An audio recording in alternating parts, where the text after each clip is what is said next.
if you were to say to somebody today, in all the years that you've had, what's your best piece of advice? Look for the upside I love that. because life will be lifing. Things are going to happen. There's a scripture that says that this too shall pass. Hmm. Things that we're going through. Think it not strange that you'll face the fiery furnaces of this world. You will, not you might. You will have tribulations. Viktor Frankl in Man's Search of Meaning said, in life, you either in a problem or just left one or headed toward one. And so it's very important to be tenacious, to be determined and relentless, to look for the upside because it's there. It's easy to surrender and give up your power to what you're going through. L.C. Robinson said, things may happen around you and things may happen to you, but the only things that really count are the things that happen in you. And your program is designed to ignite in people the greatness that they have within themselves, to know don't buy into where you are right now. We're not here to react. We're here to create. Look for the upside. Hey, everybody, welcome to Finding the Upside. Thank you so much for joining me today. I am in the studio here in Bravery Studios here in New Jersey, and I have a very special guest with me. I have the incomparable, the infamous, well-known, and iconic Les Brown. Hey, Les. Hello, how are you? I am wonderful. I'm so happy to have you here speaking with me today. Thank you for joining us. It's an honor to be here, and I love your title because in all situations, we have to look for the upside. Yes, thank you for that. Yeah, that's, one of the reasons why I picked that is really finding the upside is really the challenging part, right? But there always is one. So I love that. And I know we're super aligned on that belief. So I am super excited to have you here. I just want to kind of highlight a few points before we get going. Les is a motivational speaker. He's been a politician. He's an author. He was a broadcaster, had the Les Brown Show. He is world renowned and he's been inspiring generations for over 50 years of people on the digital platform in the traditional sense and inspiring them to capture what's special about them and bring out the greatness within. Did I get that right, Les? Yes, you got to be hungry for greatness. There you Yes. go. There you go. I am super, super excited to get into the conversation with you about all things. But, if you were to say to somebody today, in all the years that you've had, what's your best piece of advice? Look for the upside I love that. because life will be lifing. Things are going to happen. There's a scripture that says that this too shall pass. Hmm. Things that we're going through. Think it not strange that you'll face the fiery furnaces of this world. You will, not you might. You will have tribulations. Viktor Frankl in Man's Search of Meaning said, in life, you either in a problem or just left one or headed toward one. Yeah. And so it's very important to be tenacious, to be determined and relentless, to look for the upside because it's there. It's easy to surrender and give Yeah. up your power to what you're going through. L.C. Robinson said, things may happen around you and things may happen to you, but the only things that really count are the things that happen in you. And your program is designed to ignite in people the greatness that they have within themselves, to know don't buy into where you are right now. We're not here to react. We're here to create. Look for the Hmm. upside. Love that. Yeah, one of the quotes that I love that you talk about is life has no limitations except the ones you make. And that's one of the quotes that I love because it really is true. Possibility is everywhere, right? But it's also that you have to look for that and you have to latch onto that. And I think it's an important message for everyone to understand what you just said, that it is all of us go through ups and downs, always problems coming out of them, heading into them. They'll always be there. And just being able to keep yourself grounded in that message and coming back to that is what keeps you forward. And I love that. You talk about being tenacious. You talk about not giving up until you win. Talk to me about that and how that's motivated not only yourself, because I know you speak that to others, but talk to me about where that came from and how that's really served you over the last 50 years. I've been reflecting on my life because February the 17th, I turned 80. And well, Wow. now I say I'm 80-ish. I like that. Yes.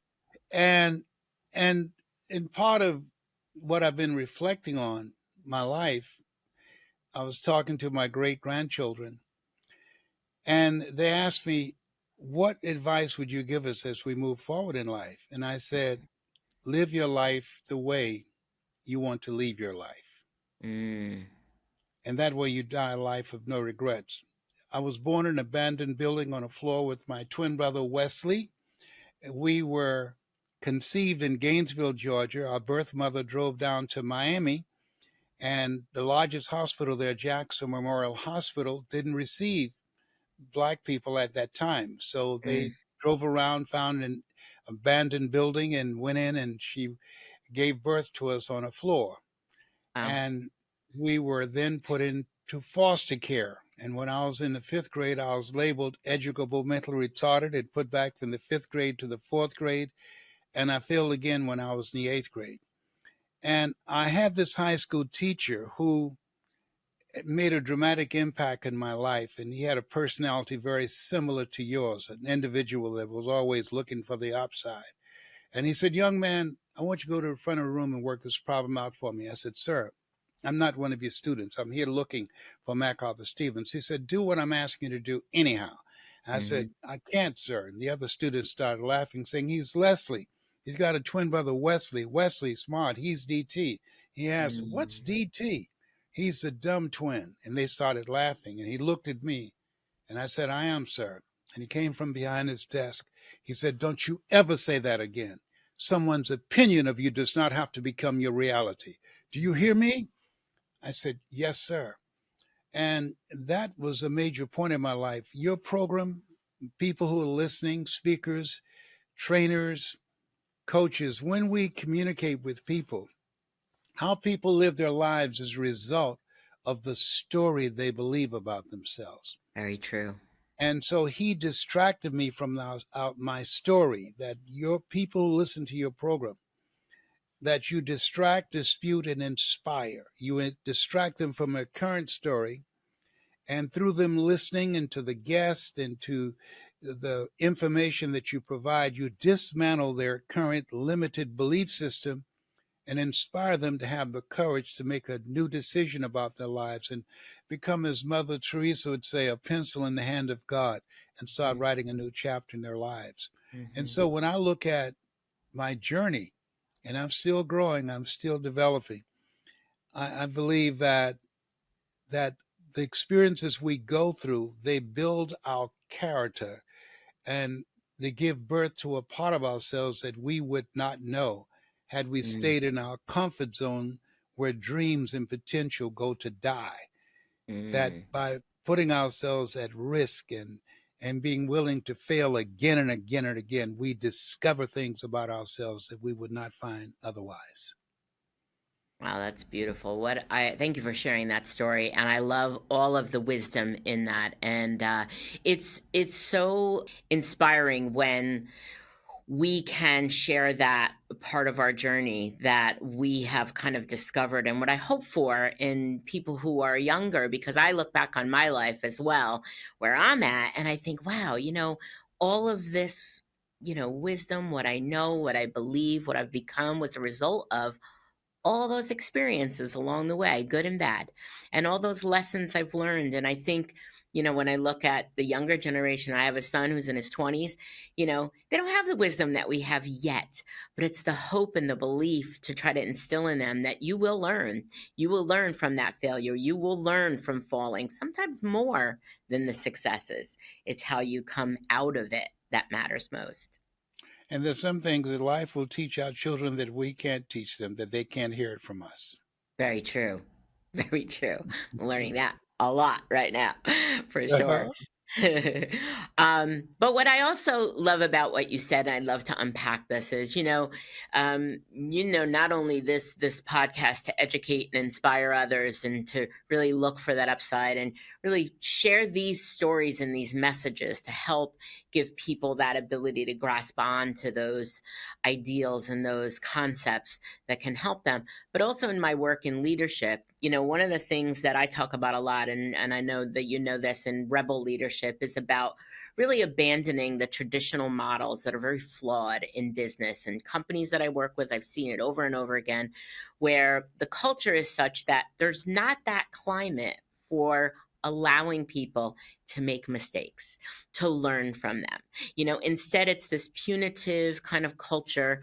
And I've always worked to inspire companies, leaders, to create that culture of where people can learn.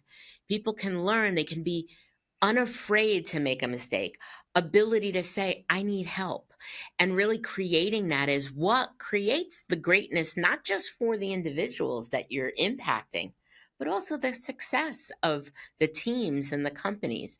What would you say? What's your opinion? I talk a lot about, the bad models that we have of leadership right now. And it's my mission to create a world where we lead differently, and that can change, the impact that we have as leaders in business and in life. But what is your opinion, or what can you say about the state and the model of leadership that we have today? And what can we do to impact that more positively? We have a variety of models out here. One of the things I think is very important is that self leadership is major. You can't Hmm. lead where you have never been. Hmm. And self mastery is important for leaders because the more you know about yourself, the more you discover about other people. And Yeah. it's something that you grow into, that when you are in the role of managing other people, that the speed of the leader is the speed of the group, that Hmm. based upon your style and how you interact with people, and you're seeing the possibility for them and creating a community where the people are holding themselves to a higher standard, where it's inspiring, it's encouraging, that you create what Harvard University, they did a 78-year study, and they wanted to know the people, the one percenters of top leaders, what is it that they had in common? And what they discovered, they had a reference group.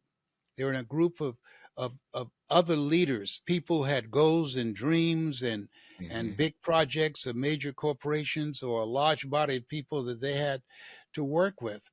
And that those individuals, iron sharpening iron, holding each other to a higher standard, challenging each other, bringing the best out of each other, that reference group allowed them to achieve things that people who don't have that same community of collaborative, achievement driven, supportive relationships don't have, because Hmm. there are a lot of things that we don't know. And one of the most important things about being a leader is asking for help, not because you're weak, but because you want to remain strong, and ask for help and don't stop until you get it. And many leaders won't do that because they don't want to appear to be weak. I learned when I was a state legislator in Columbus, Ohio, that being open and being willing to collaborate and work with people and getting to understand them, it really gave you an opportunity to do some things in a process of teamwork that you could never do solo. Yeah. Yeah.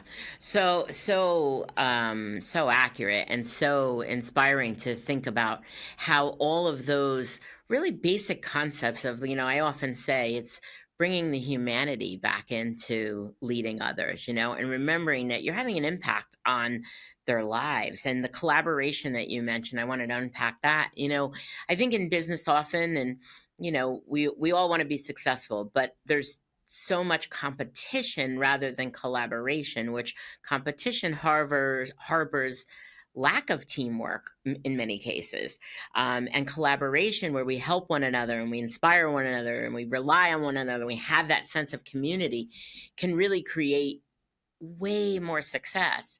And you mentioned self leadership, and I think that's also in self mastery.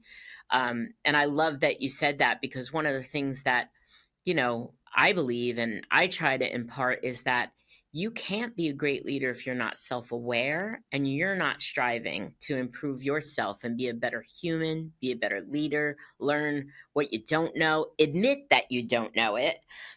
You just can't be great, if you're not humble enough to be able to hold the mirror up to yourself and ask yourself to be more, just like you're asking your team to be more. So I love that you said that, and I think that those are guiding words, that we should be striving to achieve as leaders. And I also wanted to ask, this of you. Leadership is also often considered somebody who officially has a title, somebody who officially has a position. What are your thoughts about how we all can step up to the role of leadership regardless of that? Maria, we're in a different environment. One of the biggest challenges that leaders have is to create and inspire engagement. Hmm. We're living in a time where we have more communication instruments and less communication. So And so, true. one of the most important things that leaders have to do is to know the people that they're working with. Don't make any assumptions. One of the things that allowed me to become successful as a speaker, the speaking industry has been governed by the Dale Carnegie course. Tell them Yeah. what you're going to tell them, and then tell them what you told them. Yeah. And that's a good concept. But when I train speakers, I teach them never let what you want to say get in the way of what the audience needs to hear. Find Mm, out who they are. What are the pain points? What are the things that's keeping them up? So when you are leading people, you got to get to know them. What is yeah. it that inspire them? People learn in different ways. Your Yeah. communication style. Some people, when you communicate them with them, people listen in one of three ways. Some hear what they want to hear, some hear what they think they hear, and some hear what's really being said. So getting to know the people that you're working with and monitoring them is very, very important. And being able to hold their attention. It's the one of the most important qualities of being a leader. I'll never forget this man, Mr. Washington, said, Mr. Brown, develop your mind. He said, you don't get in life what you want, you get in life what you are. Practice Mm, OQP, only quality people. You earn within $2,000 to $3,000 of your closest friends. And he said, develop your communication skills, because once you open your mouth, you tell the world who you are. So mm, leaders have to be able to know how to communicate with people so that they don't just hear you, but they feel you. They have to mm. speak in a way that they can create an experience where people are able to relate to them, to connect with them, and identify with them so that they would be able to impact those individuals. Yeah, so true. That is, and your assessment on that we have more communication tools and less communication is so accurate. And I often think about, the generations that came after me, right? I didn't grow up with cell phones and email. Even, when I first came into working, I don't think we even had computers, to be honest with you. And now, like the generations that are coming up, that's all they know, them getting that message of being able to really connect on a deeper level can only come by getting to know them, not on a platform, not in a text, not in a digital format, by being able to really get to know them and interact with them and socially connect. And I love what Yeah, you said about the messages, where people need to feel them, not just hear what you're saying and understand what you're saying, but feel it. How do you, as a speaker, ensure that because you mentioned people learn in different ways, and I agree with you. As a trainer, I know that. I know I have to deliver my message different ways so it sticks, right? Different methods, different ways of saying it, different experiences. But how would you, as a speaker, ensure that your message can hit all of the different types of people so that they're going to feel it and it resonates with them? What is like the thing that you focus on to ensure that in that message it really connects and draws that emotion that you're looking for? Before I speak to any audience, I send a needs assessment, Mhm. asking some key questions so that I would know who I'm speaking to. Because when you speak, people have some questions going on in their mind. Number one, who are you? Yeah, People listen to and influenced by people that they get to like. If people don't like you, they're not going to be influenced by you. So you got to speak in a way that you know who they are and that they like you. Next thing, not only do they ask, who are you, but can I identify with you? And that's the value of getting to know who you're speaking to and understanding what they're doing, what they're facing, so that they can identify with you. The other thing that's very important is using stories in your communication style so that when you speak, they see themselves in the stories that you share so that they would be able to relate to you. yeah, And from being able to relate to you, identify with you, you create a level of connection. You mm, can't correct unless you connect. And leaders who don't understand the process of creating that emotional event that the audience can connect with you and you can bring out a part of them and take them to a place in themselves that they can't go by themselves, they're going to fail that group and fail themselves. And so yeah, it's a process. Most people don't spend time learning how to listen to the listening. How are people listening to you? And being able to monitor to find out, do they hear you? Or are you communicating in a way that is going over their head? What are the things I like to do when I speak with audiences? And I'm challenging them, and I have their theme that I incorporate in my presentation. I said, everybody hold up your index finger. And most people do. I said, come on, everybody. I said, I want you to put it in your ear. Do it right now. Just follow my example.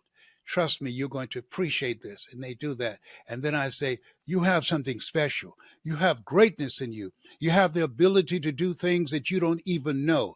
Eye has not seen, ear has not heard, nor is in the heart of mankind what God has in store for you. You are meant for more. I said, take your finger out. I said, very good. The reason I had you to do that, I didn't want to go in one ear and out the other. that's great. And they crack up and say, oh, you got me. That is great. I love that. I love that.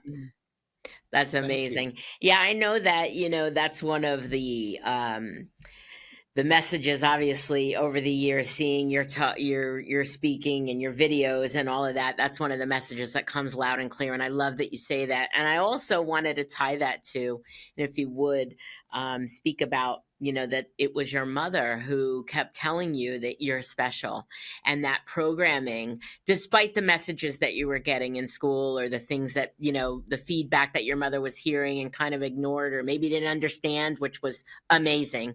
But you hearing you're special, what, and obviously you providing that to other audiences, you know what did that allow you to overcome, and when was it that you were able to kind of take that in and believe it? I'm glad you asked me that question. I was talking to my oldest daughter, and she asked me a similar question. When did you know that you could do what you are now doing? And I said, I didn't.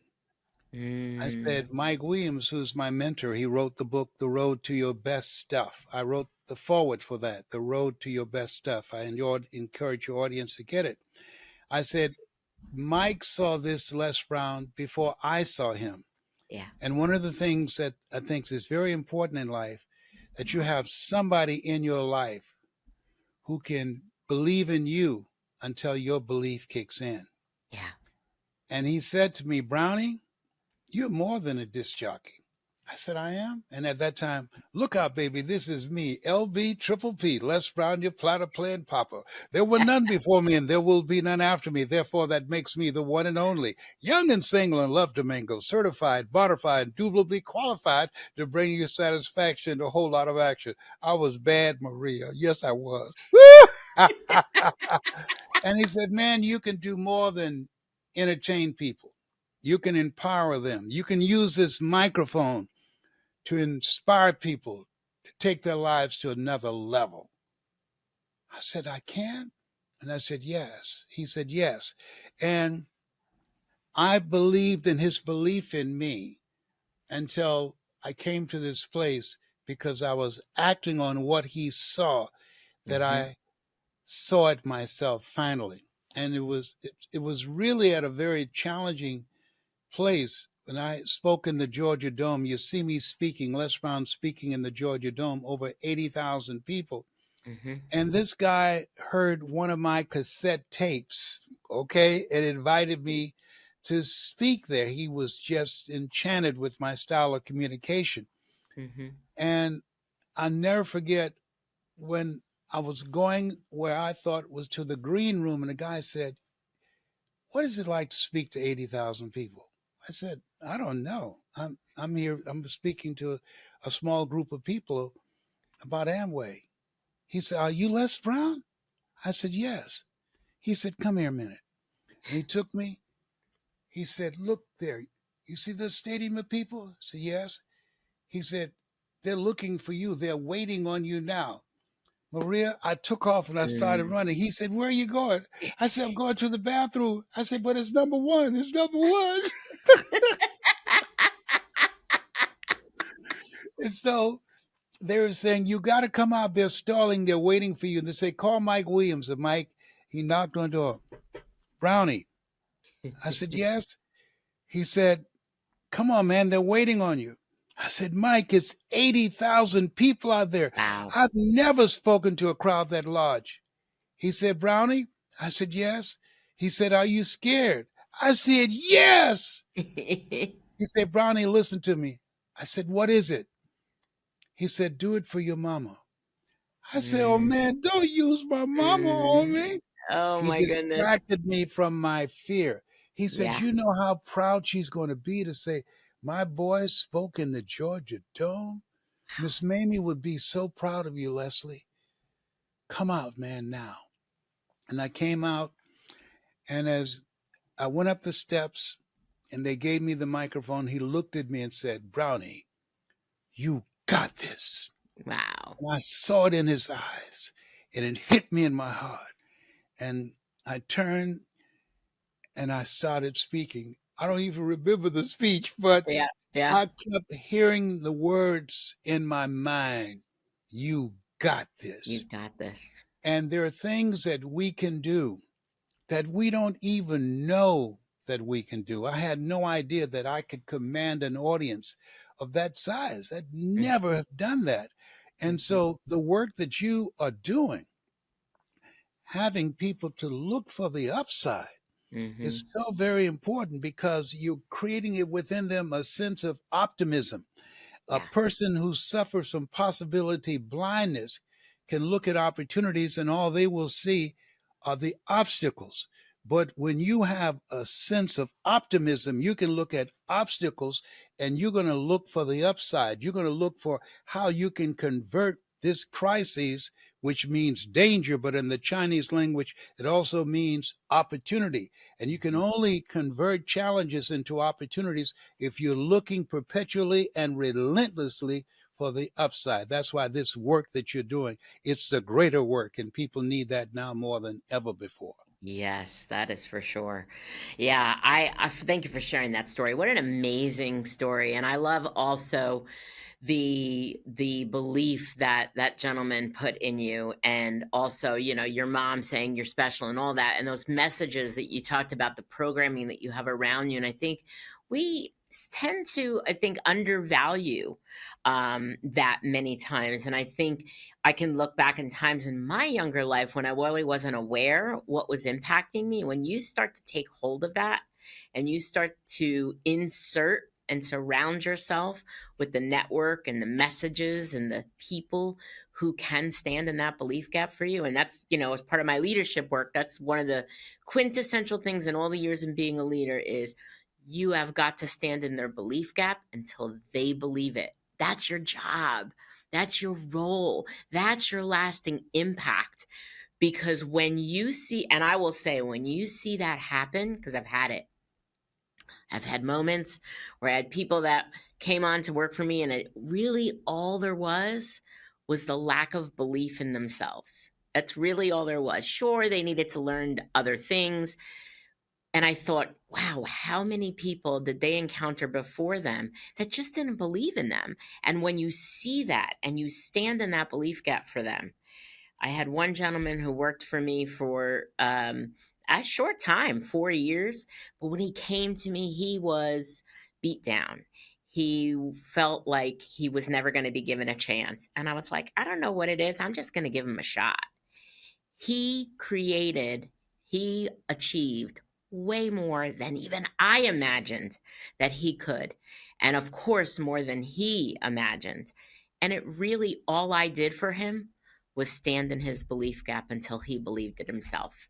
And so when I think about that, and obviously there's so many things as a leader that we can do, but that is like the magic of what you can do to change somebody's life. And I also believe that we have a responsibility to do that in every person we encounter. We can do it for the positive, which is my mission, or we could do it for the negative, and understanding that we have the ability to impact, and which way are we going to do it? So I love that he instilled that in you, and that you were able to have that moment, and that disbelief, almost, that like, is this real? I'm speaking to 80,000 people. I love that. But also, just as you said, just the faith in that there are things that are coming into our life to help us learn, challenge us, grow, challenge us and grow. And when you talk about finding the upside, what I love that you're bringing that up so much is that I also think about in business and companies that I work with, and my own company, we are going to have some things that are going to fail. We are going to have some things that aren't going to work.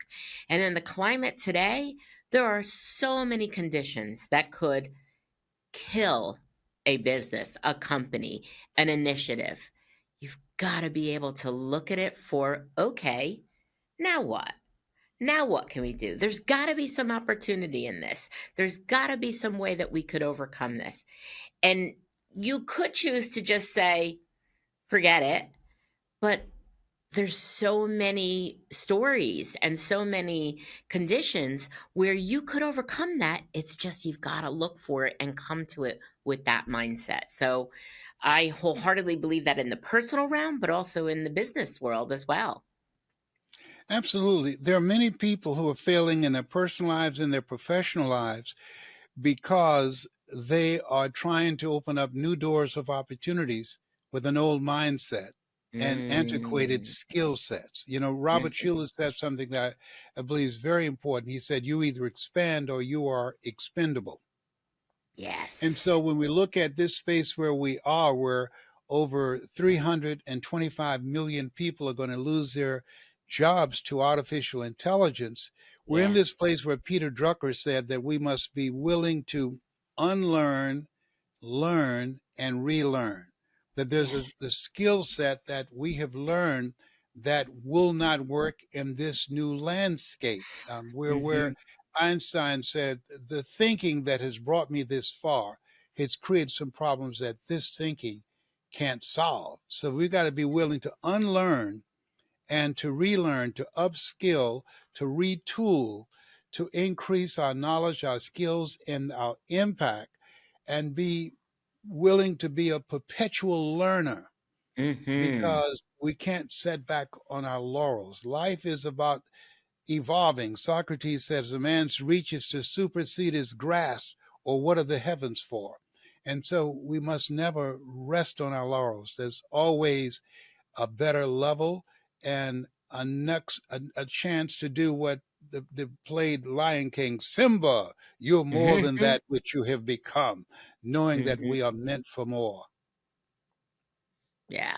So inspiring. Well, Les, this has been such a pleasure and an honor. I so appreciate talking with you. I could talk all afternoon, but Well, we thank have you. come I'm to the glad that Lady T got us together. Yes, Appreciate it. Lady T connected us, and I love Yeah, that. Thank you so much for everything you shared. A lot of what you mentioned, the books that Les mentioned, and also the way to connect with Les, I will put in the show notes. So I have thoroughly enjoyed this, and I can't wait for the next conversation we have because I'm just teeing that up now. I love it. Bye for now. Bye-bye.